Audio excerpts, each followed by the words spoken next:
It is Pet Wellness Wednesday, and this morning we're talking about something fun, traveling with your pet, taking them on the road. Dr. Claire Ballman here. Hi. Yes, hi. So when we're talking about taking our pets on the road with us, what are some things to think about? Yeah, so everyone's so excited to bring their dog to the beach or to the lake, and that's great, but it's really important to keep their safety in mind too.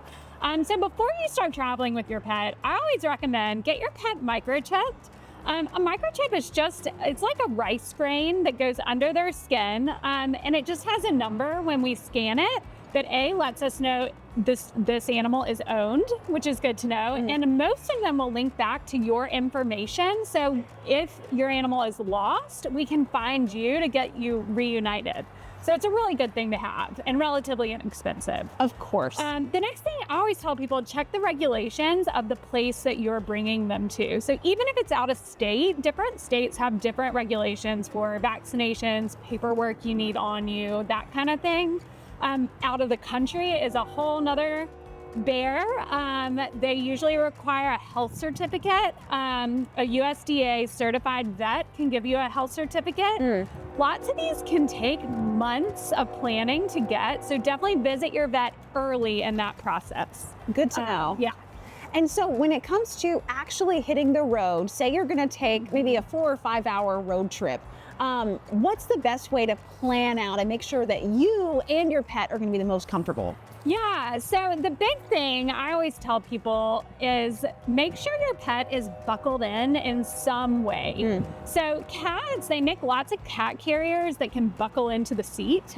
So that's a great thing to have on hand. If you don't have that specific carrier, find a way to kind of like carabiner it through the seat belt, kind of figure out a way to make sure they're buckled, but definitely have them in a carrier.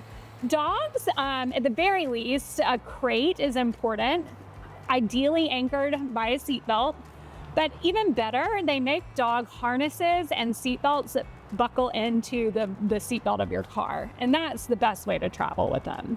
Other things to remember, pack a travel kit for your pet. So enough food and water for a couple days in case you get stuck, all the meds your pets would normally take on a daily basis, and then bring something familiar from home, a blanket, a toy, something that lets them know this is something enjoyable. Good to know. Yeah. And maybe plan for some extra stops. Right, yeah, so lots of extra stops. I always tell people don't ever feed or give your animal water in the car. That's a major choking aspiration risk. Plan for that at a road stop on the road. Good to know. Dr. Bellman, anything else to keep in mind as we're planning these great travels and adventures? We want to bring Fido along. Yeah, just have a great time. Plan lots of fun pet safety trips and take pictures. There you go. Yeah. We appreciate your time, Dr. Bellman. Thanks so much. Great to see ya. You too. There's more talk of Alabama just ahead after the break.